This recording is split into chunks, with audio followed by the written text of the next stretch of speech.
ассалому алайкум шунавандаҳои гиромӣ. гуфторамонро аз силсилаи хониши адабӣ оғоз менамоем.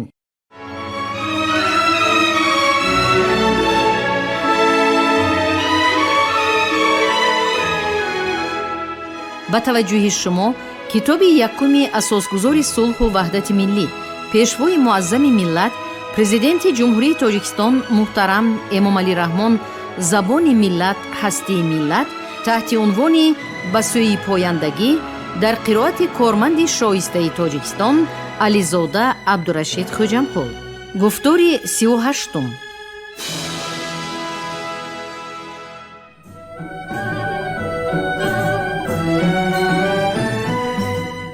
نشر اثر دوجلده پیشوای ملت امامعلی رحمان زبان ملت هستی ملت را تحول بنیادی در جاده علم زبانشناسی معاصر تاجیک ارزیابی نمودن به مورد است. قسم یکمی اثر از باب دوره‌بندی تاریخی زبان تاجیکی آغاز گردیده بابهای سرگذشت تاریخی واژه تاجیک و زبان تاجیکی، زبان ما در دوره استیلای عرب و نخستین سلاله های ایرانی تبار، زبان نوشتاری تاجیکی دوره آغازین، دوره بالندگی و شکوفایی زبان تاجیکی و گسترش زبان تاجیکی به صفت زبان بین المللی را در بر می‌گیرد.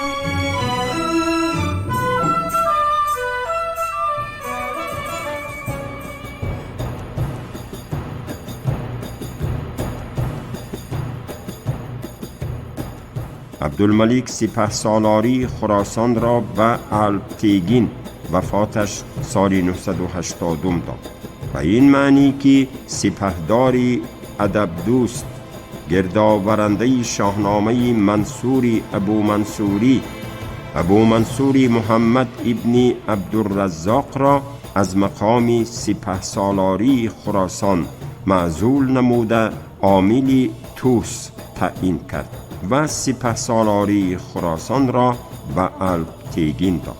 عبدالملیک سال 961 در سن 17 سالگی از اسب به زمین افتاده هلاک شد. سپهسالار خراسان الپتیگین میخواست پسر خردسال امیر فوتیده نصر ابن عبدالملیک را به تخت نشانند و دست نشانده خود گردانند. ولی بزرگان خاندان سامانی و فرماندهان لشکر برادر عبدالملیک ابو صالح منصور ابن نوح را 961 975 به امارت نشاندند. منصور الپتیگین را از منصب سپهسالاری خراسان معزول کرد و به این منصب ابوالحسن سیمجور را تعیین نمود. الپتیگین به غزنه رفت و دولت غزنویان را پیریزی کرد و از همین تاریخ بین سامانیان و غزنویان مخالفت سر شد. ولی مدت 15 سال پادشاهی ابو صالح منصور در تاریخ خاندان سامانیان و زبان تاجیکی دوره پربار و پرمحصول محسوب می شود. در روزگار همین امیر تفسیر بزرگی طبری را از بغداد آوردند و او که به زبان مادری خود سخت دلبسته بود و به زبان عربی چندان عنایت نداشت، دشوار آمد بر وی خواندن این کتاب و عبارت کردن آن به تازی. از این خاطر وی علمای ماوراء النهر را گرد آورده فتوا خواست و فرمود این تفسیر را به تاجیکی، فارسی دری ترجمه کنند. چنان که قبلا گفته گذاشتیم، ترجمه و تالیف تاریخ طبری، سینبادنامه و چندین آثار گرانبهای دیگر با دستور و راهنمایی همین امیر سامانی انجام پذیرفتند. وی 25 سپتامبر سال 975 وفات کرد و با لقب امیر سدید معروف است.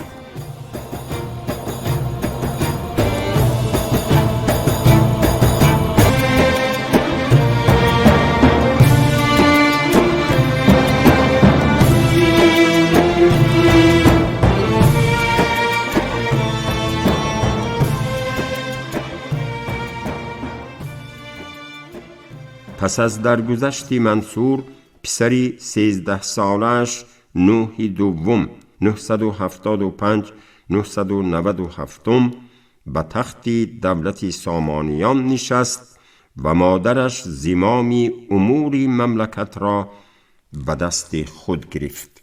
باید گفت که در دولتداری قدیم ملی ما این اقدام، یعنی کفالت اداره کشور را به دست گرفتن زن، پدیده نو نبود و چنان که در بالا هنگام ذکر قدیمترین نمونه های شعری دری گفتیم، هنگام استیلای عرب پادشاه بخارا زن بود و برای حفظ مرز و بوم کشورش جان نثاری ها از خود نشان داد.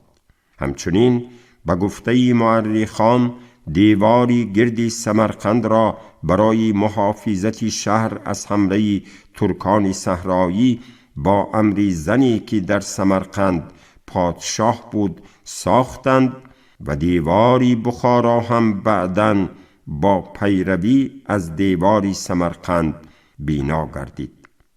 به اندیشه محققان، دوران حکمرانی نوح دوم و مادرش زمان خیانت‌های بزرگ اهل دربار در تاریخ دولتداری سامانیان و آغاز زوال این خاندان بود.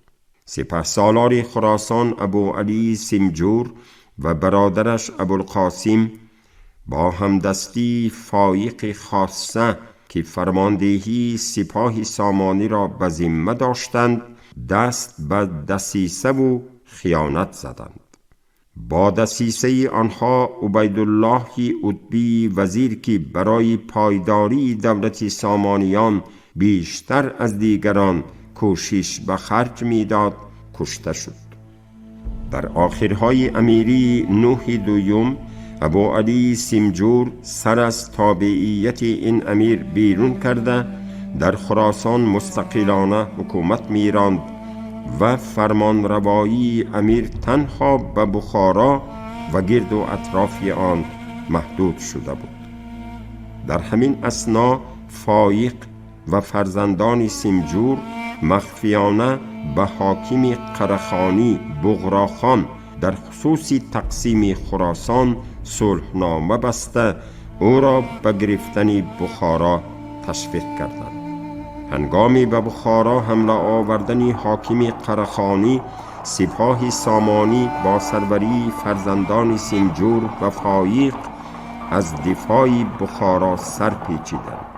بغراخان سال 993 بی جنگ به بخارا وارد شد.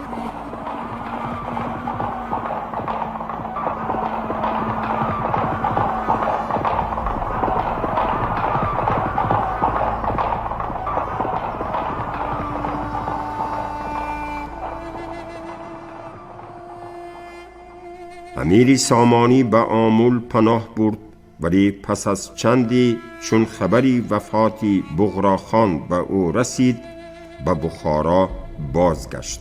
نوح دوم برای انتقام جویی از فرزندان سیمجور و فایق و دفع آنها به والی غزنه سبکتیگین و پسرش محمود نامه نوشت و سپهسالاری خراسان را وعده کرد.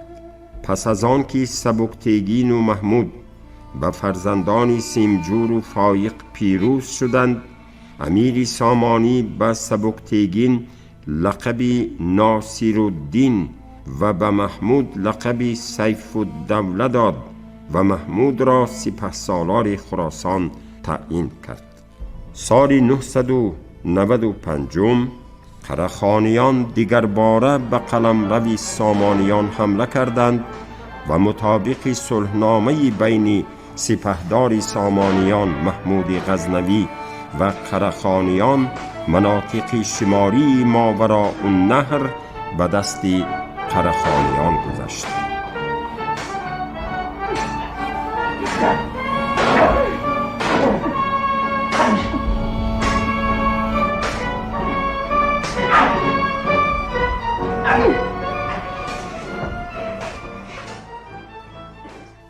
این امیر سامانی نیز دوستدار زبان و تاریخ و علم و فرهنگ بود و دقیقی شاعر را به نظم شاهنامه هدایت کرد.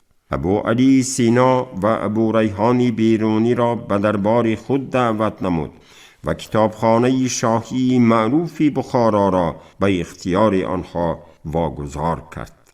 نوح دوم سال 997 وفات کرد و به لقب امیر رضی مشهور است.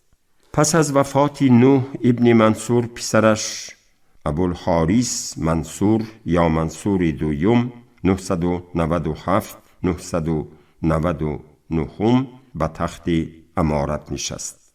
وی به جای محمود غزنوی بیکتوزون ترک را سپهسالار خراسان تعیین کرد. این خبر محمود را که در غزنه بود به غضب آورد و او به نیشاپور حمله نموده نیشاپور را به دست گرفت. بیکتوزون با همدستی فایق 3 فوریه سال 999 به چشمان امیر میل کشیده او را نابینا کردند و برادری خردسالش عبدالملیک دویم را امیر تعیین نمودند. محمود غزنوی که برای انتقام از سامانیان جهت معذوری از سپهسالاری خراسان بهانه می جست، میان بیکتوزون و فایق و ابوالقاسم و ابو علی سیمجور اختلاف افکنده آنها را یکایک از بین برد و در سال 999 و دولتداری سامانیان در قسمت بیشتری خراسان خاتمه داد. در آخرهای همین سال 999 ایلاک خان قرخانی با بهانه دستگیری منصور دویم و بخارا وارد شد و همه خویشان و نزدیکان امیر سامانی را زندانی کرد. خود عبدالملیک دویم را با امر او به قتل رسانیدند و با همین دولتداری سامانیان در قسمت ماوراء النهر نیز به انجام رسید.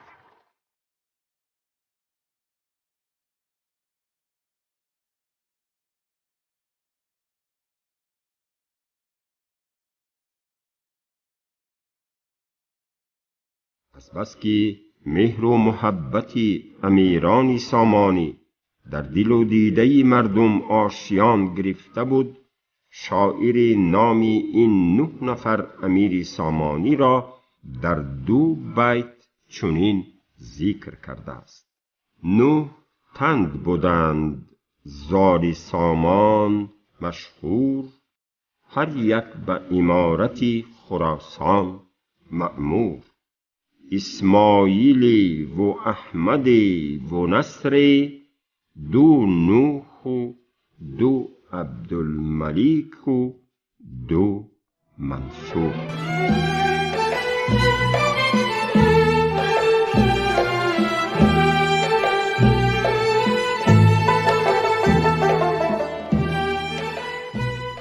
ولی بیشتری تاریخ نویسان اسماعیل ابن نوح را که با لقب منتصر مشهور است و در سرودن شعر هم طبع رسا داشت، آخرین نماینده این خاندان می دانند که بعدتر درباره او معلومات خواهیم داد.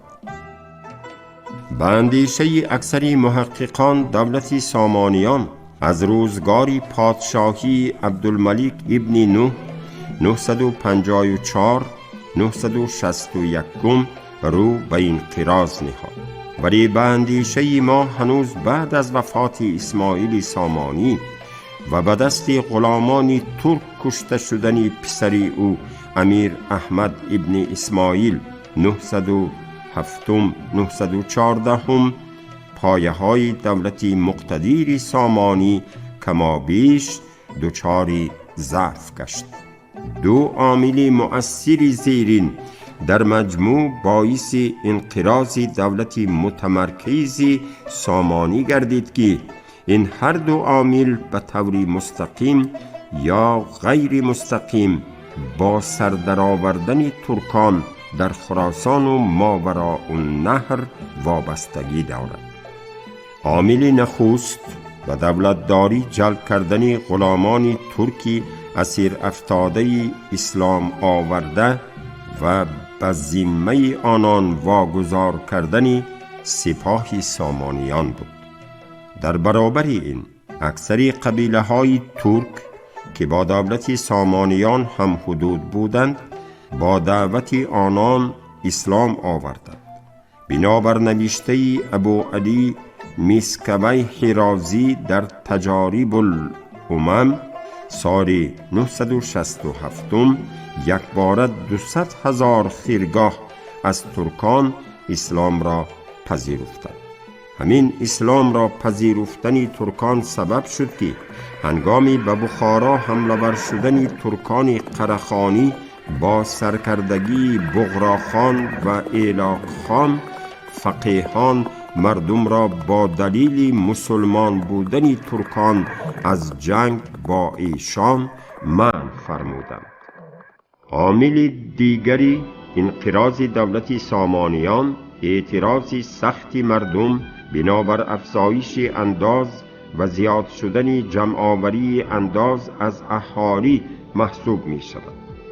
زیرا ترکان سپاهی و صاحب منصب اکنون در حق مردم هر گونه جبر و بیداد را روا می دیدند و از این خاطر در هر کنج و کنار دولت شورش و ناآرامی ها سر می زد. سپاهیان مزدور ترک از این فرصت مناسب استفاده برده برای سرکوبی شورش ها و ناآرامی ها مبلغ های زیاد طلب می کردند که این همه باعث خالی شدن خزینه دولت و افزایش حجم ستانیدن انداز از مردم نادار می گردید. و ضمن این اختلاف های مذهبی و خصوص تعصب ترکان در امر جانبداری اهل سنت و سرکوبی جانبداران اسماعیلیه نیز مبلغ فراوان را طلب می کرد. در این دوره سامانیان دیگر نمی توانستند و قدرت نداشتند که از حساب فتح سرزمین های دیگر خزینه دولت را پر کنند. راه یگانه نگاه داشتن دولت افزون کردن انداز از اهالی به این هم نادار و بیچاره بود.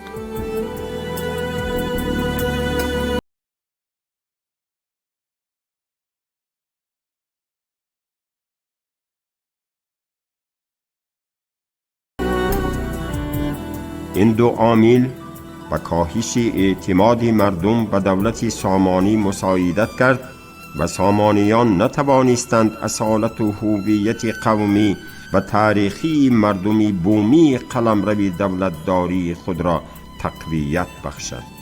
همچنین به اندیشه غالب در آخر عهد سامانی اسلام آوردن اکثر قبیله های ترک و در همین زمینه افزایش نسبی جمعیت ترکان در منطقه تا جای در ترکیب نژادی و اجتماعی مردم تأثیر گذاشته بود و همین امر زمینه اجتماعی مناسبی را برای تشکیل دولت‌های محلی با سروری ترکان قرخانی و غزنوی و سلجوقی فراهم کرد و مردم مسلمانی ایرانی اصل ماوراء النهر و خراسان بر اثر کمبغلی و ناداری میان دولت‌های ترک‌تباری قرخانیان و غزنویان که بعداً به جای دولت سامانیان به سر کار آمدند تفاوتی جدی احساس نمی کردند.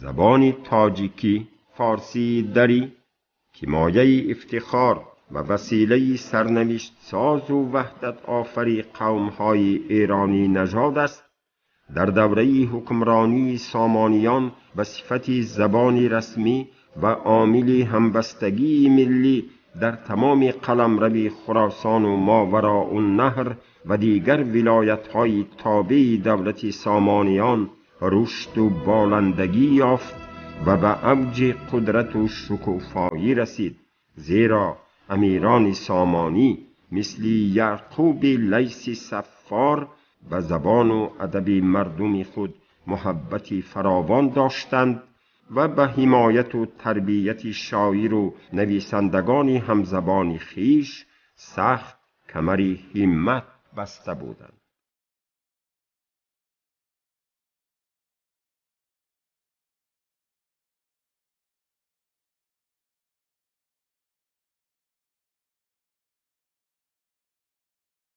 سامانیان برخلاف طاهریان و صفاریان درک کرده بودند که بدون احیای عنعنه‌های قدیمی و رواج و رونق زبان و ادب ملی استقلالیت نمی تواند استوار و پابرجا بماند. بنابراین امیران دوراندیش و سیاستمداران این خاندان با کمال هوشمندی مناسبت خود را با خلافت طوری براه ماندند که خلافت بغداد نتواند فتنه و رقابت بر ضد آنها برانگیزد. گذشته از این، سامانیان از زبان مادری خیش همچون سلاح سیاسی بر ضد عربها برای رسیدن به استقلالیت کامل استفاده می کردند. از این رو زبان تاجیکی فارسی دری را که زبان مردمان بومی ماوراء النهر و خراسان بود زبان رسمی دولت پهناور خود قرار داده به ادیبان و عالمان به نظر احترام نگریسته آنها را تشویق می کردند که کتاب‌های خود را به این زبان نویسند و یا آثار عربی خود و دیگران را به این زبان برگردان نمایند. در نتیجه زبان مادری میان خاص و عام، یعنی در بین تمام قشرهای جامعه، موقعی استوار پیدا کرد و به اجرای نقش اجتماعی و وحدت آفری خود موفقانه شروع نمود که اجرای این رسالت را با سربلندی تا به روزگار ما ادامه می‌دهد.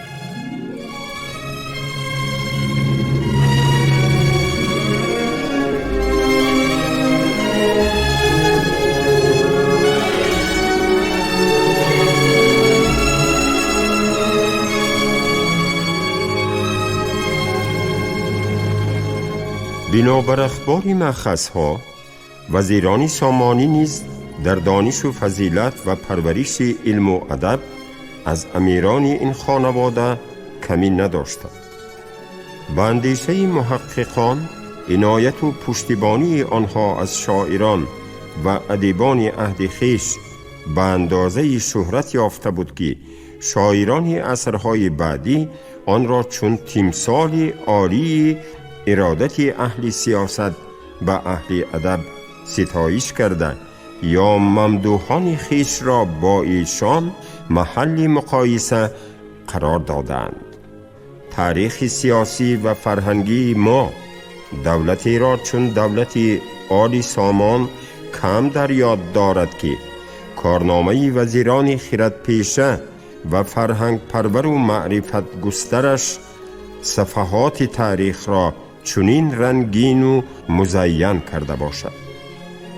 بخصوص داستان فضیلت و خردمندی و جوانمردی و فتوت وزیران این خاندان چون ابو علی بلعمی، ابو عبدالله و ابو علی جیهانی، ابو جعفر و ابو الحسین عتبی، ابو علی دامغانی، ابو الحسین مزنی هنوز ورد زبان هاست.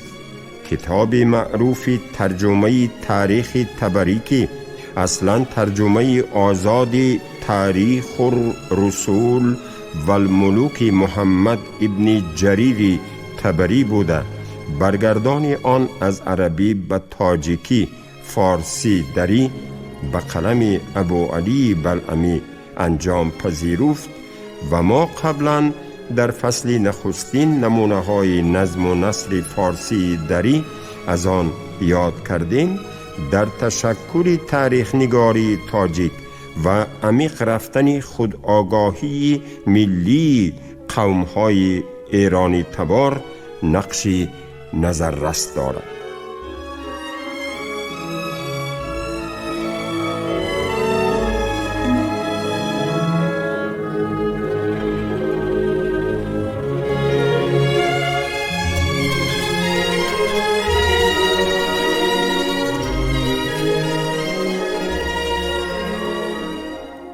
همچنین با ابتکار امیر سامانی، ابو صالح منصور و شرکت ابو علی بلعمی ترجمه تفسیر طبری در 7 جلد از عربی به زبان فارسی دری راهی راست ترجمه گردید که با شرافت آن زبان تاجیکی مشروعیت دینی و مذهبی کسب نموده به حیث زبان دوم عالم اسلام رسمیت پیدا کرد. ترجمه این اثر برای تعریف آثار زیاد دینی و ترجمه و تفسیر قرآن به زبان تاجیکی در عصرهای بعدی راه باز نمود. قابل ذکر است که تعریف و تدوین و ترجمه بیشتری آثار ارزشمند عهد سامانی با دستور امیران و وزیران آل سامان انجام گرفته است.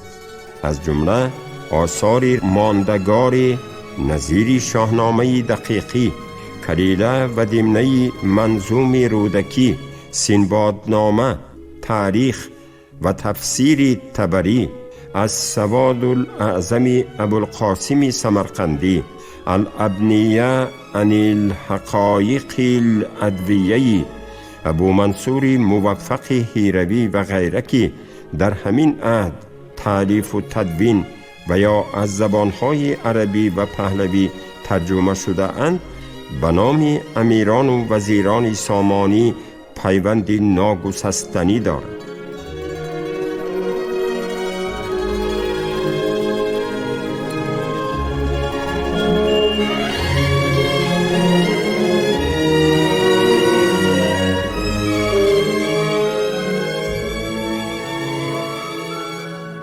عهد سامانی در حیات سیاسی، اجتماعی و فرهنگی جامعه تأثیری بسیار عمیق بر جای گذاشت و در نتیجه برخی از آیین‌های کهن ایرانی، داستان‌ها و حماسه‌های قهرمانی و جشن‌های سنتی دوباره احیا گردید. در روزگار سامانیان با ابتکار شاهان سامانی و درباریان ادب دوست آنها کتابخانه‌های زیاد بنیاد شدند که مکانی مطالعه و تحقیق و مباحثه و تدریس قرار گرفته بودند. بزرگترین و با شکوه ترین این کتابخانه شاهی بخارا محسوب می گردید که در جهان اسلام نظیر نداشت و در آن کتاب‌های نادری عربی و تاجیکی، فارسی و یونانی و هندی و غیره گردآوری شده بود.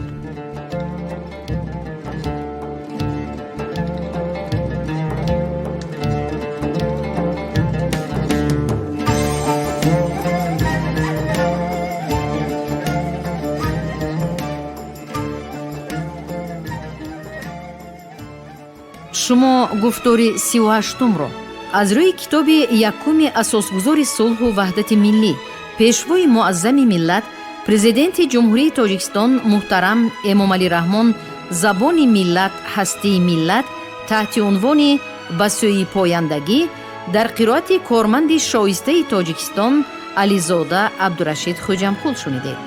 کارگردان شیرعلی نزلی، صدابردار نگینه خیرالله. پایان گفتار از سلسله خوانش ادبی.